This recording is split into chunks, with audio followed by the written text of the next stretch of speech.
The Forum at 8 on SAFM. It's 8 minutes past 8. Let's get straight into it. The question we asked today, does the US and South Africa have much in common? Are they in sync in terms of their approach to Africa and its development? In fact, are the US and Africa in general in sync in terms of what Africa needs? Government describing this weekend's visit to South Africa of US President Barack Obama as significant and a much-needed impetus to bolster trade and investment cooperation between the USA and Africa's biggest economy. President Zuma held official talks with Obama covering areas of trade and investments, education, health, development assistance, as well as security and development cooperation on the African continent. The U.S. president called for the revitalization of stagnant trade and investment ties between the U.S. and South Africa. At a media briefing after holding private talks with President Jacob Zuma at the Union Buildings in Pretoria, the U.S. president gave the assurance that America's African Growth and Opportunity Act will be renewed. AGOA is a piece of legislation that emanates from the U.S. Congress. It allows for a range of South African products and other eligible African states to have import duty-free access to American markets. Now, to discuss this matter, we welcome Professor Chris Landsberg, Chair of the African Diplomacy at the University of Johannesburg, Jack Hillmeyer from the U.S. Diplomatic Mission to South Africa, and a very good morning to Lindiwe Zulu, the Special Advisor to President Jacob Zuma on International Relations. A very good morning to you all, and thank you very much for joining the forum this morning. Thank you. Thank you for your invitation. Thank you, and thanks for having us. Professor Landsberg, let's first start with you. Was the visit a success, and what barometer are we using to judge its success or lack thereof? Well, I suppose you could use an American barometer. You can use a South African barometer. But then, most of all, I think the barometer that we should use is that both President Obama, before he left, and our president, as he awaited his American counterpart, stressed this notion of a strategic partnership between the two that is likely to be restored and re-cemented. Not just any partnership, strategic partnership. In other words,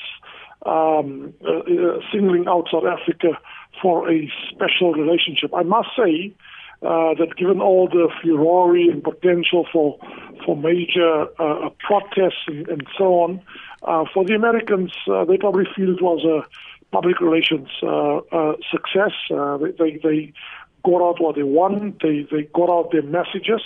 I think the speeches at UJ, the major policy speech last night at UCT, and the fascinating press conference between our two presidents gave us a very clear sense into what America's policy agenda is. So I think the Americans are leaving our shores feeling that they got their message across. Now it, of course, is for the follow-up, especially from our side. Okay. Ms. Zulu, let me come to you then and ask this next question. There are those who criticize the fact that we saw a much bigger trade delegation as opposed to a foreign policy delegation. Was that more important or as important? And the questions others are asking, in all of this, what's in it for Africa or South Africa? Did we get what we wanted out of this visit? Well, absolutely. Say we did get what we wanted out of this because, by the way, let us put it straight that this was an invitation from South Africa. So President Obama was responding to an invitation from South Africa, and therefore South Africa obviously had to prepare itself very clearly as to what it wants out of this discussion. And the fact that it was around the issues of the economy more is simply because South Africa as a country is also looking at the biggest opportunities that it can have in the global market for its products. But also we are looking at building our economy, and the only way we can build our economy is to begin to be very vigorous about our economic diplomacy. Yes, the political diplomacy is also important, but the bottom line is that we have the political diplomacy in order for it to be able to open doors for the growth of our economy. There are those who say that the Obama visit comes hot on the heels of his Chinese counterpart. Some have even said it smacks of economic neo-colonialism. What do you think of that? And you said you wanted to concentrate more on trade. Why not on foreign policy? Well, we have concentrated on foreign policy, and the fact that this relationship, in fact, we can say has been elevated to a strategic level as way back as 2010, where we started our strategic dialogue with the U.S. That was politics. That still remains politics.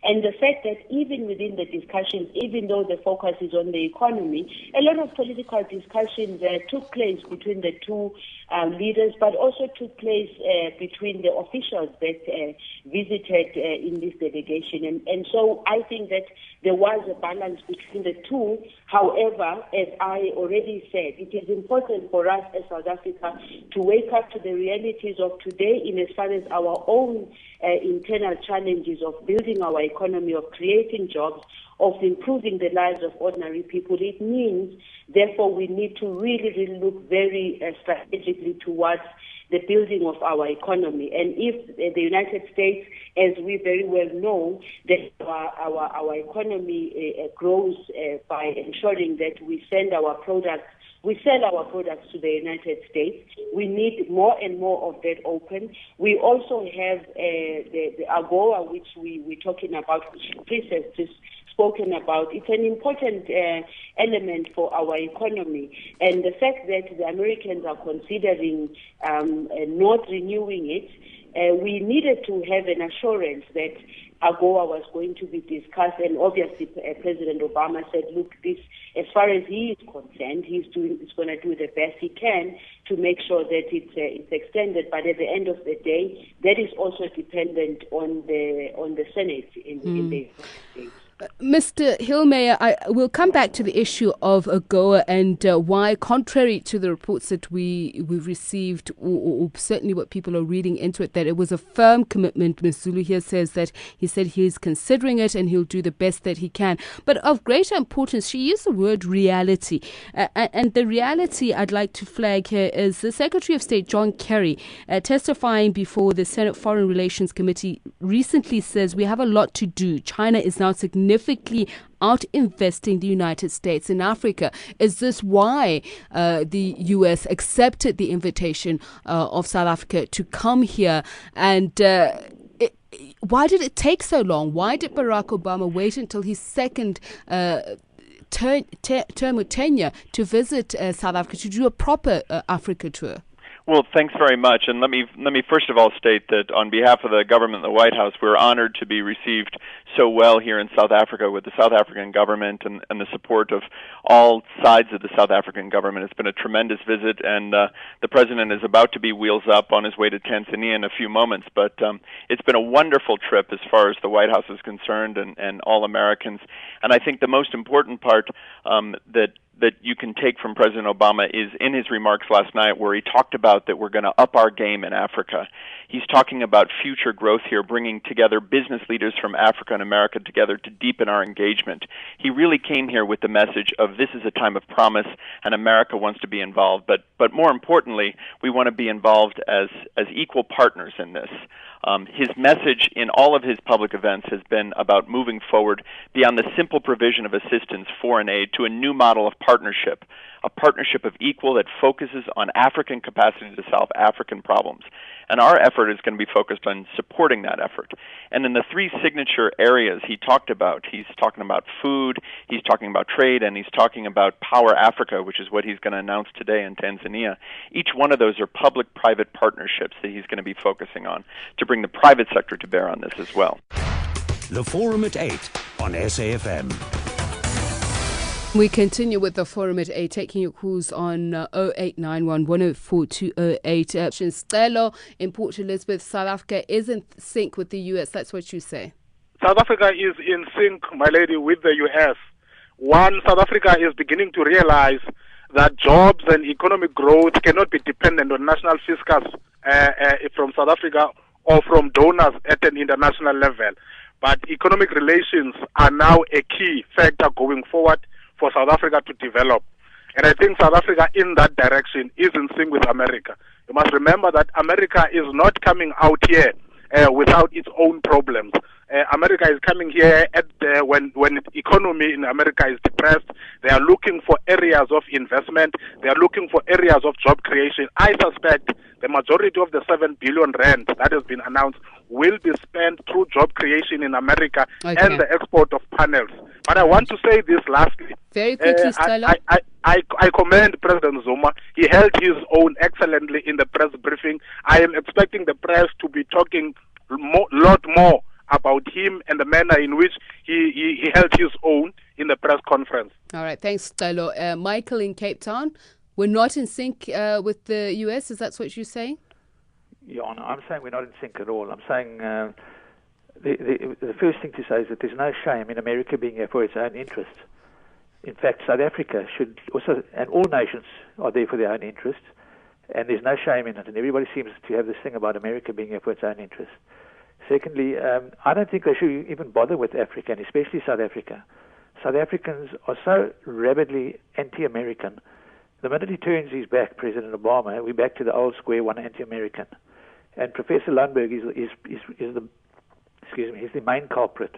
I've never heard him being positive about America, other than today for the first time, acknowledging that they have interest here as well. Let's go back to 2 points raised by the callers. Carlo saying that the US comes here with its own problems. We mustn't forget that. And the question is, I heard Mr. Hillmeyer saying that, we're seeking new partnerships and they are more economically inclined.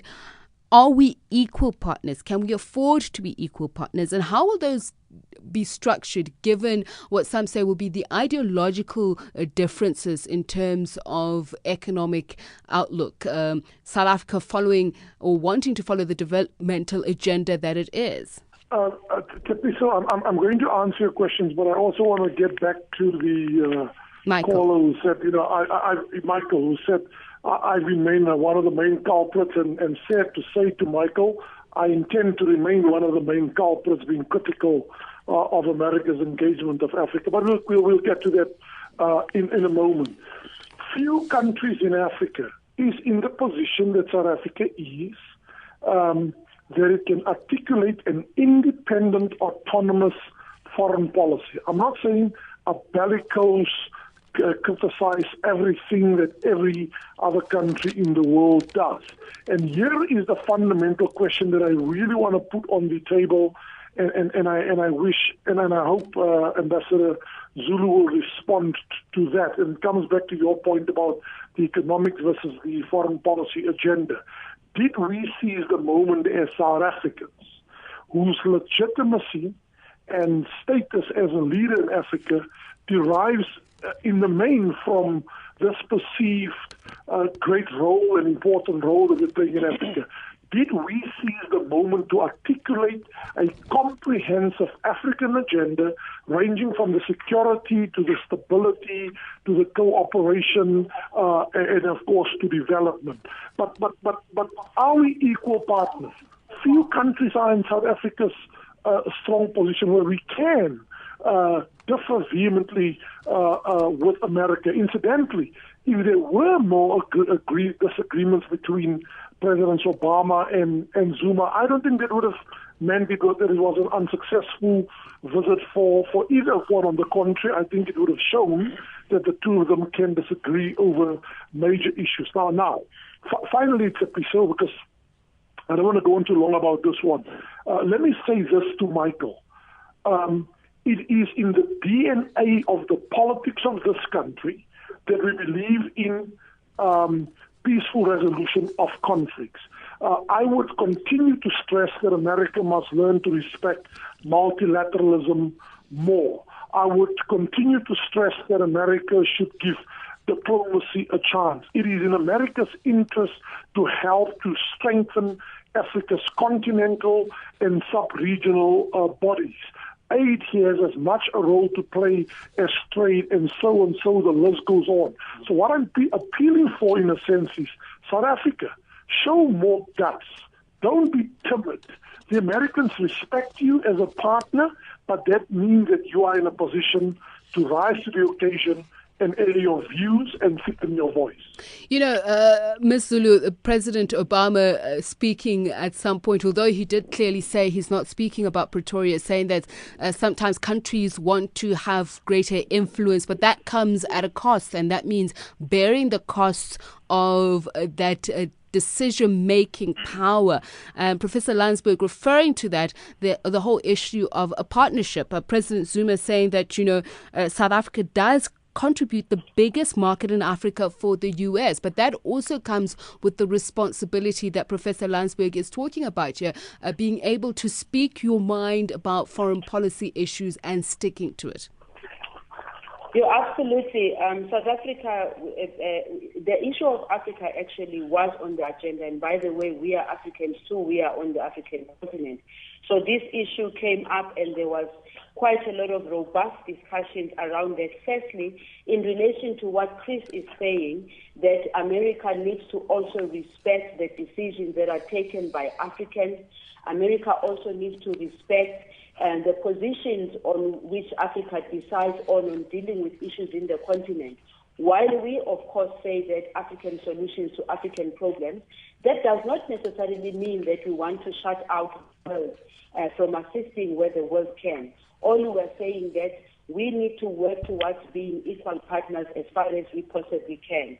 The issue of Africa was on the agenda around supporting democratic institutions, as I've already said earlier, sustainable economic development, particularly the issue of peace and security in as far as the continent, because it is South Africa and the rest of the continent that has now woken up to this reality that without peace, security and stability, there can be no development in the continent. Also on the discussion, we must recall that there was a meeting between President Obama and the chair of the African Union, President Zuma, here during this visit. And this South Africa deliberately wanted this discussion to happen here because we are strengthening the position that we would like America and all other countries also respect us in as far as our capacity is concerned. May I also just bring this issue that in relation to the African continent, the discussion around the UN and the AU cooperation was high on the agenda, basically because South Africa believes that the US has got an influence also in the United Nations, and therefore there needs to be a respect of the agreements that exist between the African Union and the UN. And also individual countries that are in conflict were also discussed, and all that South Africa was saying to the US and the US president in particular, support us in the work that we are doing in the continent, because we are leading in assisting and working in relation to conflict in the continent. But also, again, going back to the economy, we need to build our economies in the African continent, and the support that we would have. Yes, of course, we talk of the Americans, we talk of the opportunities in the African continent, and in particular in South Africa, our infrastructure development and the development that we need to see on the economy. There are opportunities for American companies that we must work towards, but also make sure that we benefit as a country and we benefit as a continent. Thank you very much to Jack Hillmeyer from the U.S. diplomatic mission to South Africa, Lindiwe Zulu, the special advisor to President Jacob Zuma on international relations, Professor Chris Landsberg of the African diplomacy at the University of South Africa, Johannesburg.